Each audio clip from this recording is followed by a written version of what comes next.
ఎక్కడో ఒక కాన్సెన్సస్ కి రావాలి. ఇప్పుడు మోదీ దేశాన్ని అమ్మేస్తున్నారా లేకపోతే విపక్షాలకు భయపడుతున్నారా? ఇప్పుడు అదే అడుగుతున్నాను నేను. ఇప్పుడు మోదీ అమ్మేస్తున్నారు అనేది రాహుల్ గాంధీ లేదా విపక్ష నాయకులు చెప్తున్నటువంటి మాట. దేనివల్ల అనంటే కనుక భారత్ అమెరికా మధ్య కుదిరినటువంటి వాణిజ్య ఒప్పందం వల్ల భారత్ ప్రయోజనాలకు విఘాతం కలుగుతుంది, భారత ప్రయోజనాలను పణంగా పెడుతున్నారు, భారత్ ని డొనాల్డ్ ట్రంప్ కి అమ్మేస్తున్నారు అనేది వీళ్ళ అభిప్రాయం. సో అసలు ట్రేడ్ డీల్లో ఏముంది అనేది ఎవరికైనా తెలుసా?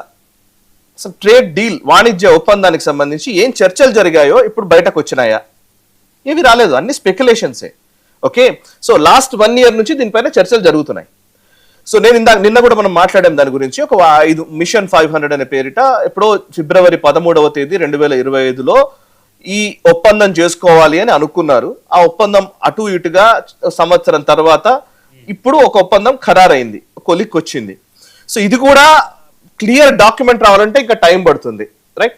ఇప్పుడే అమ్మేస్తున్నారనే మాట ఎందుకు వస్తుంది, అసలు నేరేటివ్ ఎందుకు అలా తీసుకుంటున్నారు అనేది మేజర్ అంశం. రెండోది, ట్రేడ్ డీల్లో అమ్మేస్తున్నారా లేదా అని అనుకుంటే గనక అవిటిని పార్లమెంట్ లోనే మీరు ప్రస్తావించవచ్చు. అండ్ దాని గురించి పీయూష్ గోయల్ ఆల్రెడీ ప్రకటన చేస్తాను అని చెప్పారు. పీయూష్ గోయల్ ప్రకటనే రాకముందు అది కేవలం ఆయన ప్రెస్ మీట్ లో మాట్లాడాల్సిన పరిస్థితి వచ్చింది. ఇప్పుడు రాహుల్ గాంధీ గారే ఆయన ఆ ట్రేడ్ డీల్ గురించి నిజంగా ఏమైనా ప్రస్తావనలు ఉంటే చేయవచ్చు గాక, దాని మీద చర్చ తీసుకున్నప్పుడు పార్లమెంట్ లో మాట్లాడవచ్చు గాక.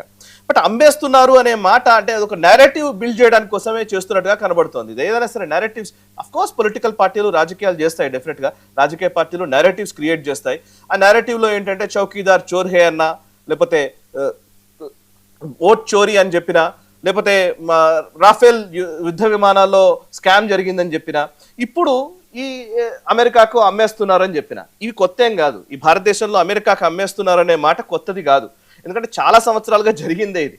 మీరు కమ్యూనిస్ట్ సిద్ధాంతకర్తలు లేదా కమ్యూనిస్ట్కి సంబంధించిన ఉద్యమాలు అన్నీ చూస్తే కూడా అందులో చాలా వరకు వాళ్ళ పడిగట్టు పదాలు కొన్ని ఉంటాయి. పెట్టుబడిదారి విధానాలకు వ్యతిరేకంగా కానీ, బహుళ జాతి కంపెనీలకు వ్యతిరేకంగా కానీ, లేకపోతే అమెరికాకి ధారాదత్తం చేస్తున్నారు అని ఆర్థిక సంస్కరణల టైంలో కమ్యూనిస్టులు చాలా వరకు మాట్లాడారు. ఈవెన్ న్యూక్లియర్ డీల్ సమయంలో కమ్యూనిస్ట్ పార్టీ నాయకులు యూపీఏ ప్రభుత్వం నుంచి బయటకు వచ్చి వాళ్ళు ప్రభుత్వాన్ని కూలదోయడానికి అవిశ్వాస తీర్మానం పెట్టారు. బట్ ఆఫ్ కోర్స్ అందులో యూపీఏ ప్రభుత్వం సక్సెస్ అయింది, ఐ మీన్ ముఖ్యంగా కాంగ్రెస్ పార్టీ సక్సెస్ అయింది అనుకోండి. మన్మోహన్ సింగ్ గారు ఎంత కష్టమైనా సరే న్యూక్లియర్ డీల్ చేసుకోవాల్సిందే అనుకున్నారండి. అణు ఒప్పందం చేసుకున్నారు అమెరికా తోటి. సో అణు ఒప్పందం చేసుకోవడము ఇది దేశ ద్రోహము అని అప్పుడు కమ్యూనిస్టులు కూడా వ్యతిరేకించారు. ఇప్పుడు డిఫరెన్స్ ఏమొచ్చింది అని అంటే 20 ఏళ్లలో యూపీఏ ప్రభుత్వం ఉన్నప్పుడు కాంగ్రెస్ పార్టీ లేదా మన్మోహన్ సింగ్ గారి నేతృత్వంలోని అప్పటి ప్రభుత్వము అణు ఒప్పందం చేసుకుంటే అమెరికా తోటి న్యూక్లియర్ డీల్ చేసుకున్నప్పుడు కమ్యూనిస్టులు వ్యతిరేకించి బయటకు వెళ్లారు. ఇప్పుడు మోదీ ప్రభుత్వము ఒక ట్రేడ్ డీల్ చేసుకుంటూ ఉంటే ఆ కమ్యూనిస్టులతో కలిసి ఈయన ద్రోహం అంటున్నాడు రాహుల్ గాంధీ లేదా Congress party. So there is no difference. So ఎప్పుడైనా ప్రతిపక్షంలో ఉన్నారంటే ఇది మాట్లాడుతూ ఉంటారు, దాంట్లో ఏం పెద్దగా దాన్ని తీసుకోవాల్సిన అవసరం లేదు. బట్ దానివల్ల ప్రయోజనమా కాదా అనేది చర్చ. భారత్ అమెరికా మధ్య అణు ఒప్పందం జరగడం వల్ల భారత్కి లాభం జరిగింది, నష్టం జరగలే.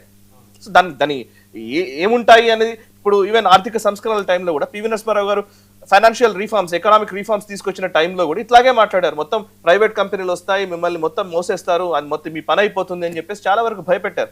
ఏం జరిగింది? ఆ రోజు ఆర్థిక సంస్కరణలు రాకపోయి ఉంటే మనం ఎక్కడ ఉండేవాళ్ళం?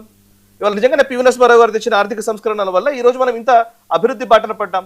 నిజంగా ఎఫ్డిఐలు అప్పుడు తీసుకొచ్చిన ఫారిన్ డైరెక్ట్ ఇన్వెస్ట్మెంట్స్ కావచ్చు, ఎఫ్ఐఐలు కావచ్చు, ఆయన అనుమతించారు. సో మార్కెట్స్ ఓపెన్ చేశారు. మార్కెట్స్ ఓపెన్ చేయడం వల్ల కాంపిటీషన్ పెరిగింది. ఈరోజు మనం అన్ని రకాల వస్తువులు మనకు దొరుకుతున్నాయి. మనం ఒక గ్లోబలైజ్డ్ వరల్డ్ లో మనం కూడా టాప్ పొజిషన్ లో ఉన్నాము.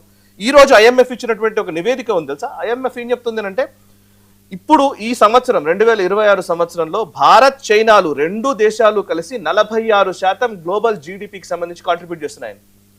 మొత్తం ప్రపంచపు జీడిపి చూస్తే ప్రపంచపు ఆర్థిక వ్యవస్థ మొత్తంలో 46% కేవలం భారత్ అమెరికాలే కాంట్రిబ్యూట్ చేస్తున్నాయి.